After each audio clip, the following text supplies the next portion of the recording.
G'day and welcome back to the garage.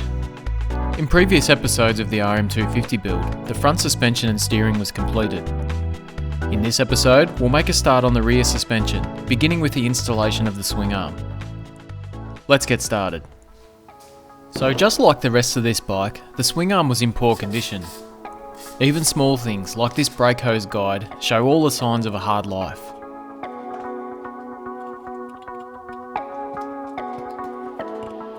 The heads of these screws were chewed out. Even the impact driver wouldn't budge them.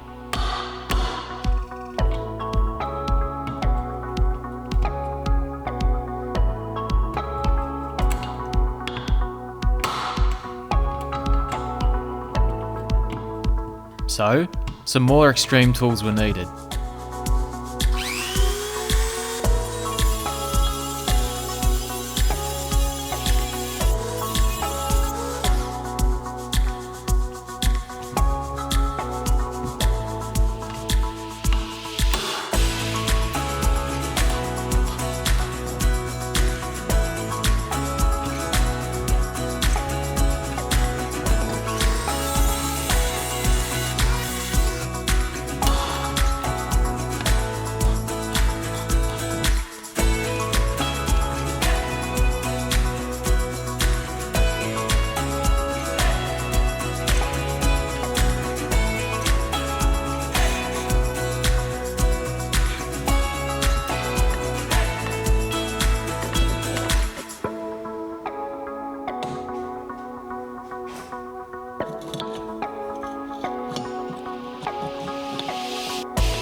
Even though there's not much left of these bearings, the outer races still need to be removed. To do this, I knocked up this tool off camera. It consists of some threaded rod and some nuts, along with a bearing driver and a cup that catches the bearing.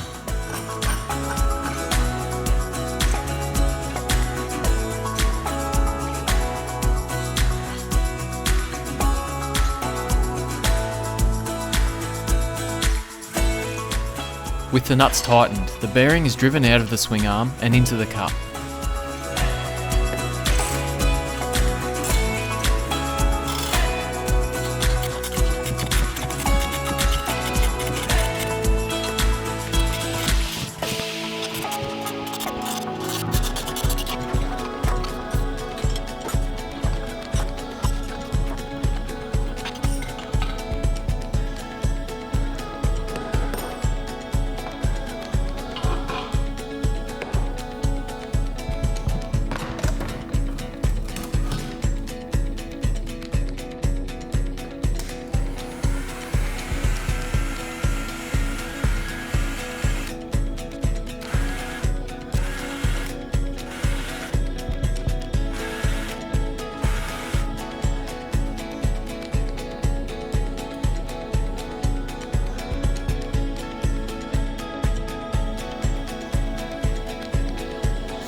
And with the swing arm completely stripped down, it's given a scrub in the cleaning tank and then treated to some aluminium cleaner outside.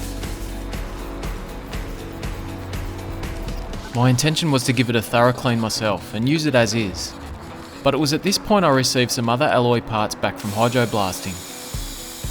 I was so impressed with them, I just had to send this away to receive the same treatment. And boy am I glad I did.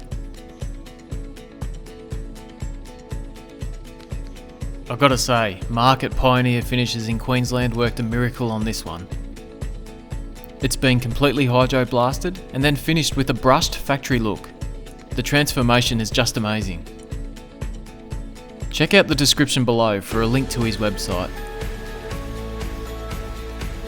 And with the swing arm now looking brand new, it's time for new bearings and seals to be pressed in using the shop press.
With the new bearings installed and greased up, it's finally time to fit the swing arm to the bike.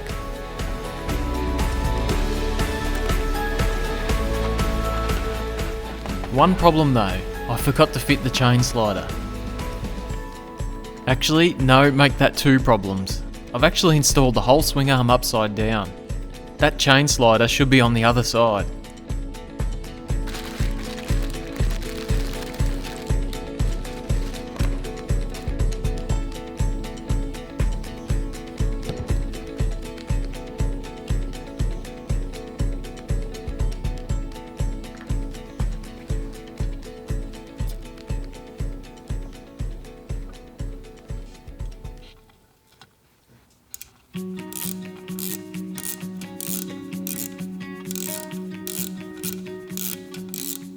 This is not a nice feeling.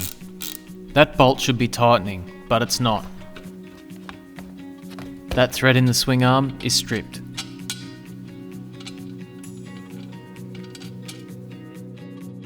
To fix it, I'm using a thread repair kit, often called a helicoil. It's quite a simple repair. Firstly, the old thread is drilled out. And then a larger diameter thread is tapped in.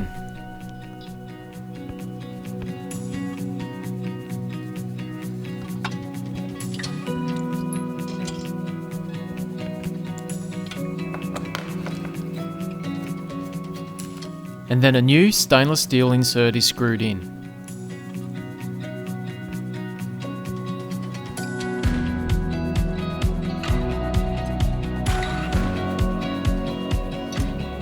With the drive tab punched off, we're left with a new M6 thread, which is actually stronger than the original.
The brake hose guides were still available, new from Suzuki, and they were cheap to buy. But the front guide has a spacer under it, which is no longer available. So the original is reused after a good clean.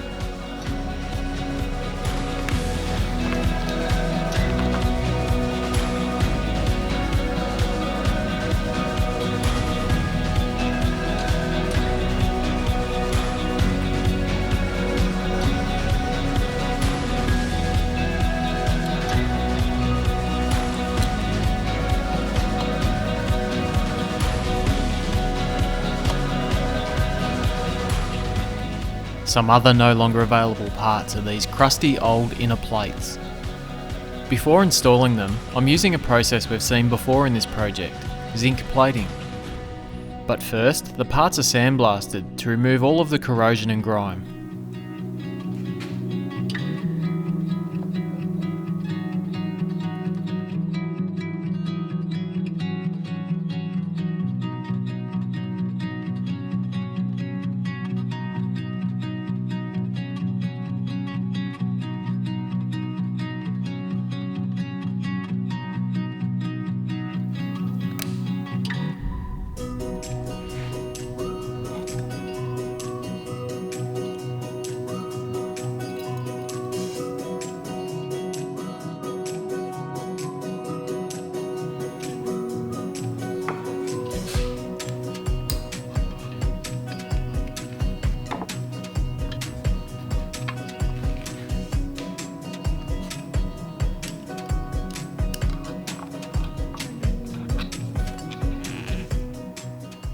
The last parts to be installed will be the decals.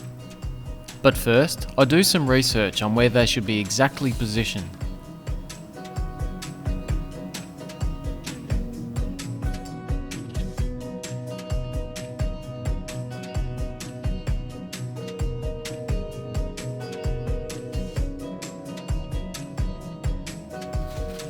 And once I have an idea of the positioning, I use some masking tape to mark out the start of the decal.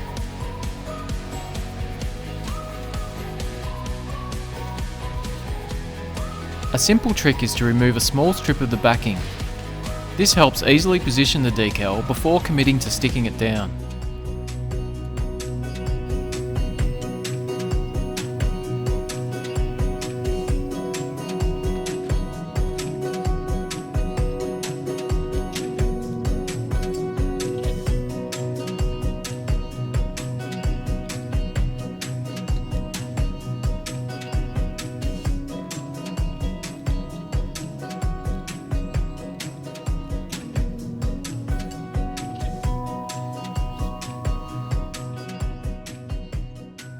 And finally, the other side is added in the same way.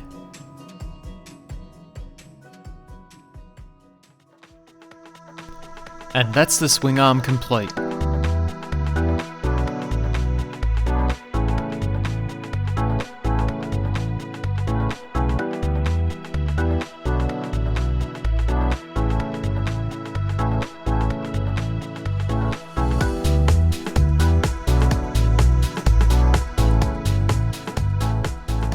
Look out for the next episode where the rear suspension will be completed. Thanks for watching, see you next time.